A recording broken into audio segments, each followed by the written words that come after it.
Bien, queremos extender la bienvenida a nuestra programación de la escuela sabática de esta semana.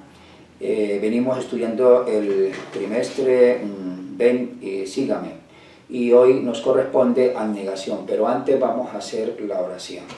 Oremos. Padre amado, misericordioso y buen Dios, Rey del cielo, tu nombre sea ensalzado por toda la eternidad. Te damos muchas gracias, Señor, por la oportunidad que nos das de poder meditar en tu palabra. Te rogamos, oh Dios, que nos dé la sabiduría que viene de ti, que viene de lo alto, para que nosotros podamos entender tu palabra y también podamos transmitir este mensaje maravilloso que tú quieres dar a tu pueblo y también a todos los que escuchen este mensaje por medio de la internet. Te rogamos, oh Dios, que este video sea llevado a las personas que necesitan escuchar de este maravilloso mensaje. Te rogamos que nos dé la unción de tu Espíritu para poder hacer tu voluntad. En el nombre de nuestro Señor Jesús te rogamos tu bendición. Amén. Amén. Bien, como ya fue anunciado, estamos para estudiar abnegación a través de multimedia de la Unión Colombiana, aquí en sede en Bogotá. Hermano Pastor Antonio, vamos a analizar lo que es la parte introductoria sobre esta temática abnegación. Bien, mis amados, muchas gracias por la oportunidad de tener aquí y compartir. Vamos a hablar un poco de la introducción acerca de la negación. Es algo muy importante, ¿no? La negación, porque tiene que ver con eso que nosotros tenemos que decirle no, aun cuando nos gusta, ¿no? Porque la negación no es algo de negarnos a algo que no nos gusta, porque es como cuando yo tengo un carro que es viejo y no me gusta, pues yo sí lo quiero dejar porque no me gusta, pero cuando tengo uno bonito, nuevo y me gusta mucho, y ahora se me exige que lo deje, eso es abnegación. Por lo tanto, en la vida espiritual también nosotros necesitamos, como dice la palabra, hay algunos, dice que parecen estar siempre buscando la perla celestial, dice, pero no hacen una entrega total de sus malos hábitos. Entonces la negación en el sentido espiritual tiene que ver con que nosotros comencemos a dejar los malos hábitos. Nosotros hemos aprendido muchas cosas en el mundo antes de conocer al Señor, y por eso cuando entramos en el camino del cristiano tenemos que comenzar a desaprender si queremos entrar a las cortes celestiales, ¿no? Por lo tanto es muy importante que la última parte de la introducción dice casi cristianos. Cuando yo analizo esta parte, casi, eso es como cuando yo tengo la experiencia de que cuando era joven y estudiaba, participamos en unas olimpiadas a nivel nacional de los hogares juveniles campesinos, que era la institución donde yo estaba estudiando. Y yo era bueno para el atletismo, y comenzamos a participar unas 30 personas de la carrera, y yo llevé la delantera, eran 6 vueltas, cada vuelta era 1 kilómetro, y en las 5 vueltas yo llevaba la delantera. Y aún en la 6ª vuelta también llevaba la delantera, pero cuando faltaban como 10 metros, el que iba de segundo me adelantó y yo perdí la carrera. Eso que quiero decir que casi ganó la carrera, pero aquí nos dice la nota de que casi, o sea, cuando uno dice casi me salvo, quiere decir que está completamente perdido. Casi ganó quiere decir que perdió. O sea que nosotros, dice, casi cristianos, aunque todavía no totalmente. Dice, parece estar cerca del reino de los cielos, pero no pueden entrar. O sea, aunque casi entremos, significa que no entramos, hermano. ¿Y qué sacaríamos nosotros al estar casi salvo o casi entrar y no entrar? ¿Ganaríamos algo? No ganaríamos nada. Casi, pero no totalmente salvo. Significa ser no casi, sino totalmente perdidos. O sea, eso no nos conviene en la vida espiritual. Tenemos que ser decididos a dejar lo que Dios nos manda que dejemos. Entonces, el que quiera seguir en pos de mí, niéguese a sí mismo, tome su cruz y sígueme. Esa base es que tenemos hoy la lección, la abnegación. Por lo tanto, mi hermano Samuel, la primera pregunta es muy importante y nos dice lo siguiente: para ser un seguidor de Jesús, ¿qué debe hacerse? Y dice otra parte, ¿por qué la negación es tan importante? Y ¿era el mensaje de Jesús únicamente para algunas personas o para todos? Entonces, 3 preguntas importantes, hermano Samuel, explíquenos este tema muy importante. Sí.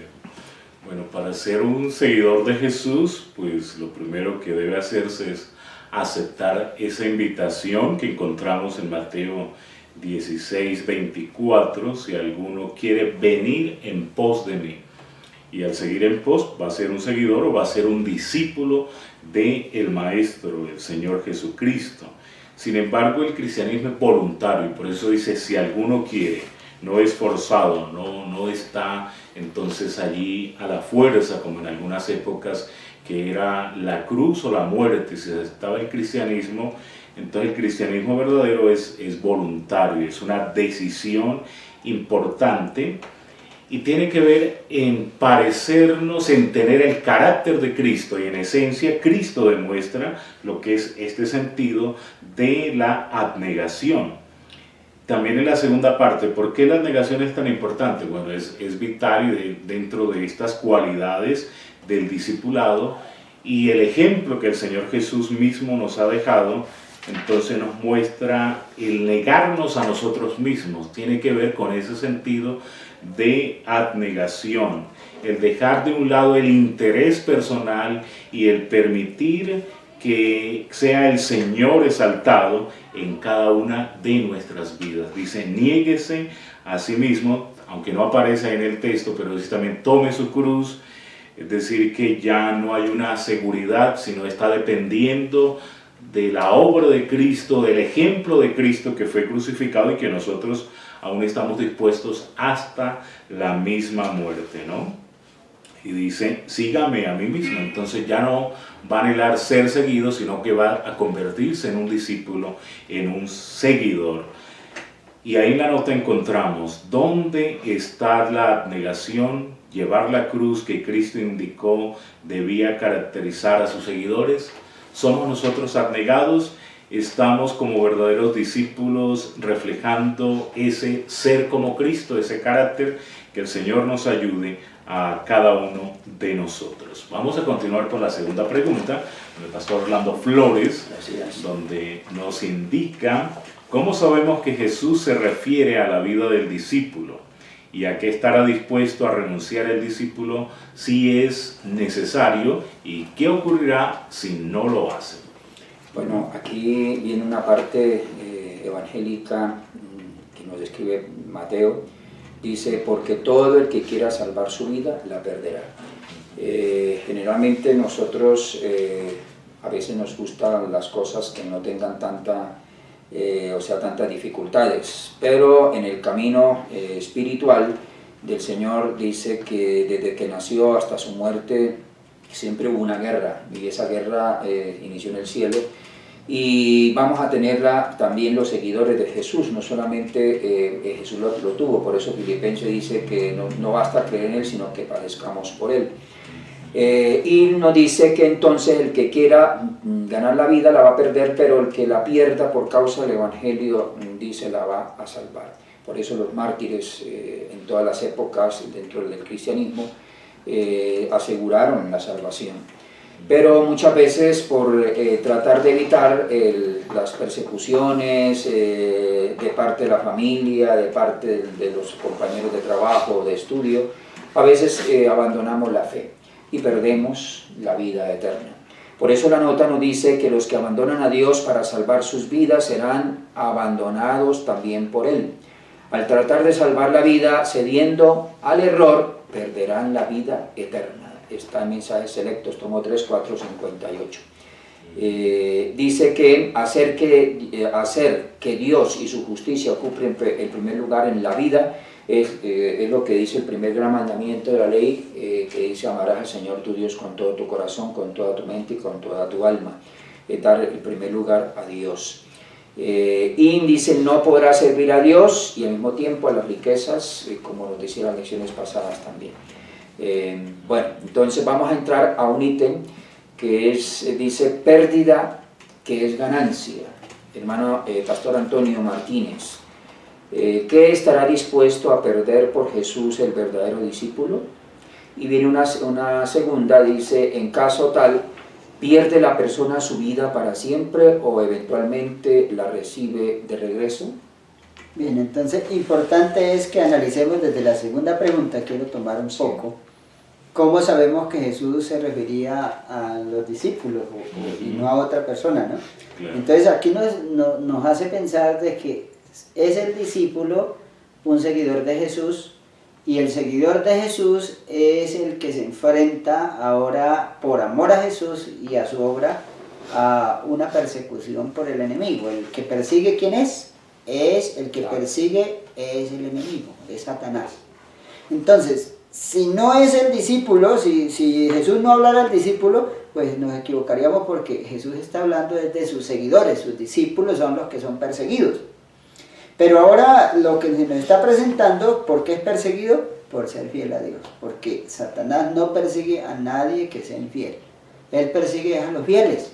Entonces, qué importante que la tercera pregunta nos está presentando cómo es que entonces ahora el verdadero discípulo, hablando de la pérdida que es ganancia, nos está haciendo la primera pregunta. La pregunta dice, ¿qué estará dispuesto a perder por Jesús el verdadero discípulo? Entonces aquí nos está hablando de su propia vida. El verdadero discípulo de Jesús está dispuesto aún a perder ¿hasta qué? Hasta su propia vida. Los discípulos lo demostraron. Cristo dio el ejemplo. Los discípulos todos murieron por causa del Evangelio, excepto Juan, pero también estaba dispuesto a morir. Pero en este momento nos damos cuenta que la abnegación, que es el título de la pregunta, se refiere ahora que en esta pregunta el hombre que sigue a Jesús está dispuesto aún a entregar su vida. Pero pensemos, hermanos, yo me preocupa en esta pregunta me centro y me preocupa algo, es que a veces nosotros no queremos renunciar a nada. A veces se nos dice que dejemos por Cristo un vicio, aún no se nos pide la vida, pero a veces se nos pide que dejemos una moda, que dejemos una costumbre, que dejemos una palabra, que dejemos una forma de actuar, una forma de vestir, una forma de comer. Bueno, hay una cantidad de cosas que a veces el Señor nos pide que dejemos, pero hay veces no queremos renunciar a ellas. Aún nos aferramos a esas costumbres y no queremos renunciar por Jesús a eso. ¿Qué tal que Jesús ahora pidiera la vida de nosotros? ¿Sí? ¿Qué tal que nos tocara como Pablo, que ahora el mismo Señor le dice, vaya y testifique a Roma? Y él tuvo que ir, sabiendo que allá lo iban a matar, pero él se propuso ir a Roma, sabiendo que el Espíritu Santo le había revelado que iba a morir allá. ¿Cuánto más nosotros pensemos si en este momento estamos nosotros dispuestos a entregar nuestra propia vida? Esa es lo importante de analizar, que la negación es renuncia total al yo. El yo debe morir. Por lo tanto, la segunda pregunta de la tercera dice, ¿pierde la persona su vida para siempre o eventualmente la recibe de regreso? Entonces, ahí es importante, el Señor Jesucristo colocó un ejemplo del grano de trigo.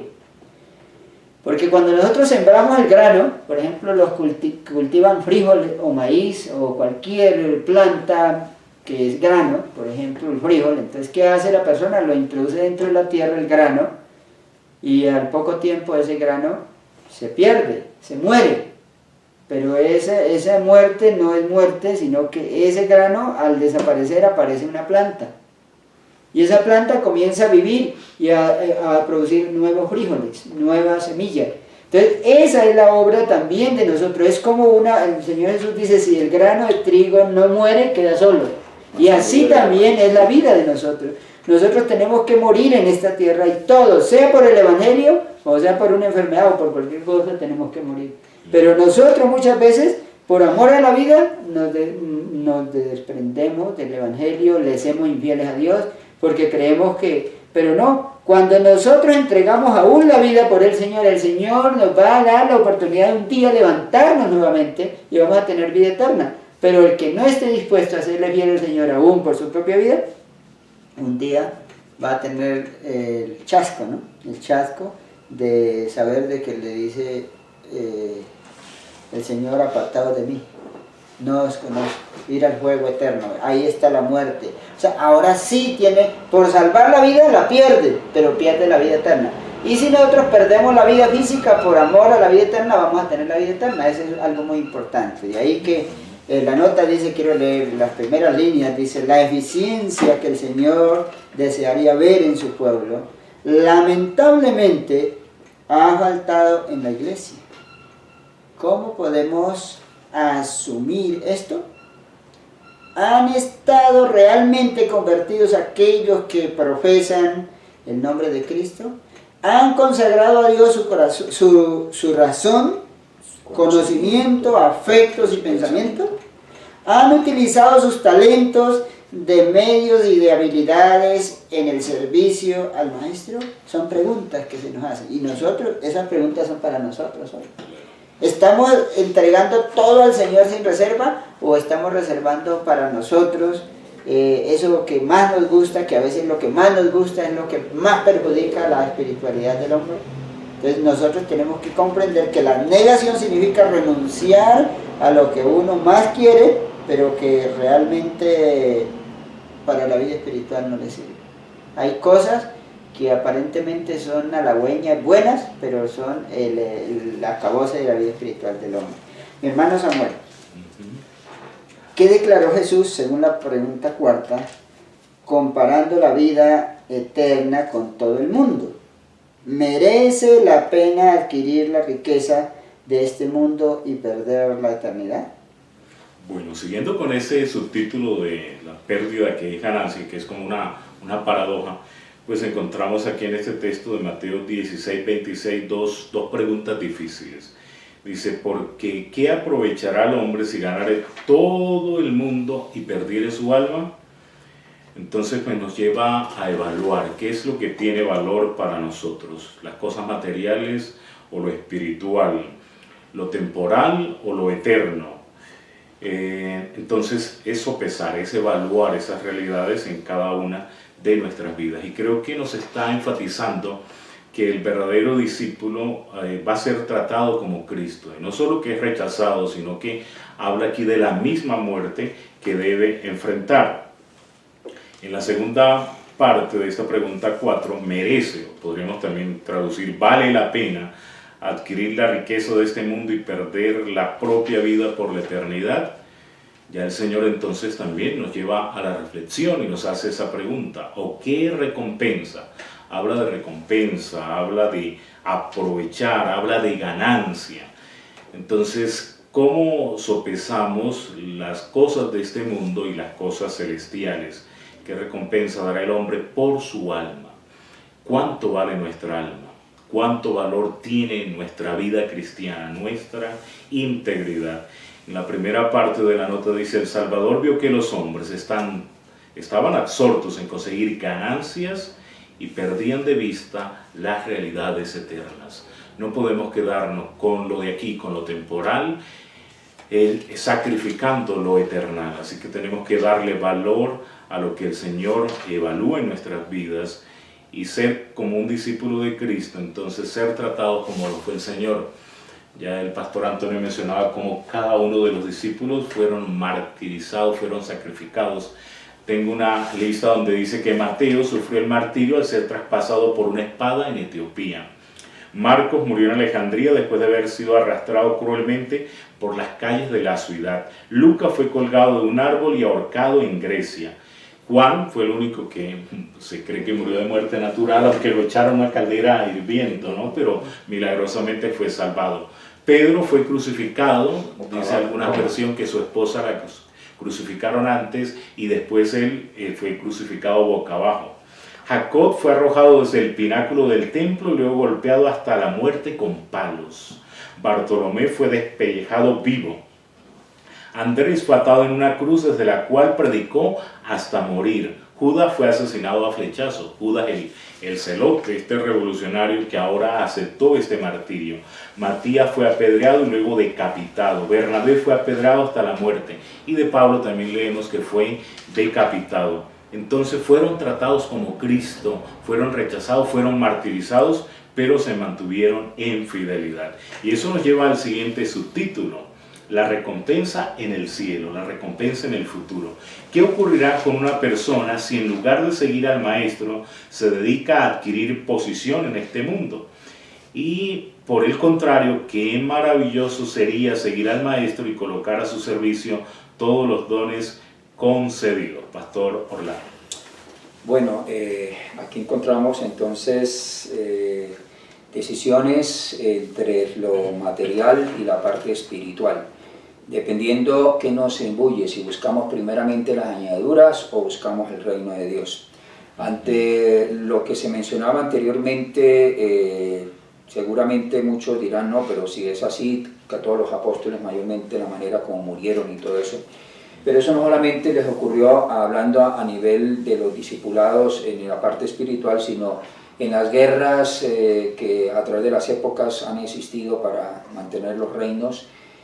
Siempre han habido mártires, personas que, por ejemplo, la toma de Normandía, donde el desembarco para los aliados para poder recuperar a Europa de la parte de los nazis. Sabemos nosotros cuántos soldados murieron, o sea, para poder luego recibir, o sea, en gloria otra vez las tierras perdidas. Entonces nosotros también tenemos una guerra espiritual y en esa guerra van a haber bajas, pero lo más interesante que la nota, en la pregunta anterior de la 4, quiero retomar para conectarla con la pregunta 5, dice, a fin de que contemplen las realidades eternas, los transporta hasta los umbrales del infinito. Es decir, que si nosotros miráramos la parte local y la parte de tiempo ahí y no nos proyectamos hacia el futuro, pues no trascendemos y lógicamente claudicaríamos, pero nosotros tenemos promesas. Y esa promesa entonces dice, porque el Hijo del Hombre vendrá en gloria de su Padre con sus ángeles y entonces pagará a cada uno conforme a sus obras. Viene un pago. Después de la batalla vienen los laureles, después de la carrera viene entonces la toma del triunfo. Levántate, resplandece que ha venido tu lumbre y la gloria de Jehová ha nacido sobre ti. Y los profetas menores dicen que saltarán como becerros de la manada. Isaías 25:9 dice, este nuestro Dios le hemos estado esperando y nos salvará. Entonces vamos a recibirle en gloria. Entonces vale la pena entonces que nosotros podamos perseverar, y de lo contrario, qué maravilloso será seguir al maestro y colocar a su servicio todos los dones concebidos. Entonces vale la pena nosotros sacrificar abnegadamente todas nuestras capacidades físicas, intelectuales, morales, para nosotros permitir no solamente la salvación nuestra, sino de todos aquellos que nos rodean, los seres amados también. Así que vale la pena. Vamos a entrar a otra parte interesante, que es la pregunta número 6. Hermano Antonio, si ignoramos su llamado y decidimos seguir nuestros propios caminos, ¿cuál será nuestro futuro? ¿Y qué podemos esperar en su venida? Pastor Antonio. Bien, y estamos hablando del tópico de la recompensa, ¿no? Sí. Entonces, lógico que cada uno de lo que el hombre sembrare de sí mismo, segará. En esta pregunta nos está haciendo una pregunta específica en la primera parte, es si nosotros ignoramos el llamado que Dios nos hace, porque Dios en su amor y misericordia todos los días nos llama, nos muestra por su amor, su sangre que derramó en la cruz, por el aire que hay en el mundo, por el agua que cae, por las plantas que produce. Nos está haciendo el llamado de amor, mostrándonos que Él nos ama mucho. Pero muchos de los seres humanos que estamos en esta vida, aún conociendo el amor de Dios, muchas veces despreciamos ese llamado. Y la primera pregunta hace esa pregunta, ¿no? Entonces, ¿cuál sería nuestro futuro si despreciamos nosotros ese llamado? Entonces, recordemos lo que pasó en Mateo 25, ¿no? Relacionemos ese texto, aunque aquí el texto está hablando de Lucas 9:26, dice, porque el que se avergonzare de mí, de mis palabras, este también se avergonzare, el que se avergonzare de mí y de mis palabras, de este se avergonzará el Hijo del Hombre cuando venga en su gloria y en la gloria y en la del Padre y de los santos ángeles. Entonces, ahora se está presentando. Allá en Mateo 25 dice que las 10 vírgenes todas tenían aceite, pero ellas deberían estar esperando al esposo, todas lo estaban esperando, pero hubo un problema, era que no todas tenían el aceite suficiente. Hicieron provisión. No hicieron provisión, en sus lámparas tenían aceite, pero no tenían en su vasija aceite, que el aceite representa el Espíritu Santo, la preparación. Pero cuando Él llegó, dice que las que estaban preparadas entraron, las otras se fueron a conseguir aceite, pero cuando llegaron entonces ya la puerta estaba cerrada y al golpear la puerta Él les dice, no os conozco. O sea, ese era el fruto de no haber estado preparado, de no haber recibido el llamado. También Mateo 25, 31 dice, venid benditos de mi Padre a heredar el reino preparado para vosotros desde la fundación del mundo, porque tuve hambre y me diste de comer y tuve sed, y entonces dice que apartará al Señor las ovejas de los cabritos, ¿sí? Al uno los pondrá a la derecha y otro a la izquierda. Eso quiere decir que hace separación. ¿Para qué hace separación? Porque le va a dar el pago a cada uno.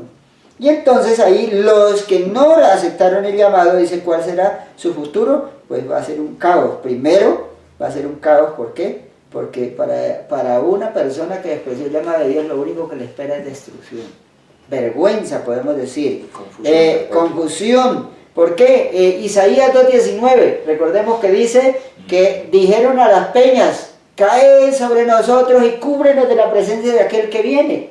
Qué terrible sea que nosotros, qué terrible es que nosotros con el conocimiento que tengamos y con todos los llamados que el Señor nos haga, que tengamos que un día, cuando Él venga, a escondernos de su presencia, porque Él se avergüenza de nosotros, porque Él dice que si nosotros hoy nos avergonzamos de Él, Él se va a avergonzar de nosotros. Pues Él viene, esa palabra se avergüenza significa que no va a prestar en ese momento amor hacia nosotros, porque ya vienes con venganza.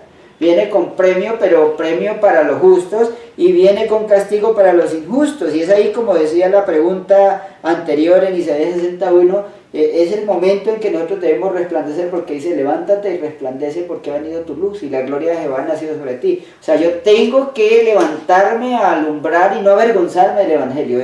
Pablo dice, porque no me avergüenza del Evangelio, es potencia. Entonces, ¿qué podemos esperar en su venida? Entonces ya hemos venido, lo único que podemos esperar es una separación de los justos si no hemos escuchado el llamado. Pero si hemos escuchado el llamado, como dice, la recompensa en el cielo es que Él nos va a dar la vida eterna, nos va a dar la entrada al cielo, nos va a abrir las puertas para que nosotros podamos entrar y podamos decir, entraos puertas eternas porque vendrá el Rey de Gloria. ¿Quién es el Rey de Gloria? Como dice la palabra, Jehová de los ejércitos es el Rey de la Gloria.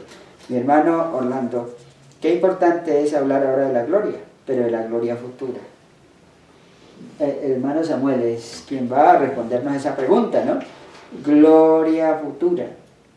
Según la séptima pregunta, ¿qué glorioso evento predijo Jesús en conformidad de su misión y promesas? ¿Qué representa esta maravillosa profecía? Bueno, ya estamos en el cierre y creo que en esta lección se sintetiza que sin cruz no hay corona. Y ya al hablar de la gloria futura hablamos de la corona. El texto de Mateo habla del reino, ya Lucas le llama reino de Dios, haciendo alusión entonces no a un reino terrenal, sino a ese reino del Señor Jesucristo. Y está esa expectativa, ¿no? Entonces, como verdaderos discípulos vamos a ser premiados también como Cristo, y Cristo pasó por la abnegación, la humillación, pero ahora va a asumir como Rey de Reyes y Señor de Señores. Allí entonces aparece en la escena de la transfiguración. Y qué maravilloso ver que Pedro es un protagonista también en este relato de San Mateo 16, aunque él comienza en un aspecto muy positivo, reconociendo a Cristo como Mesías. Sin embargo, unos minutos más tarde, le está reconviniendo al Señor, le dice, no vayas a Jerusalén a morir allá, como que la cruz no era necesaria.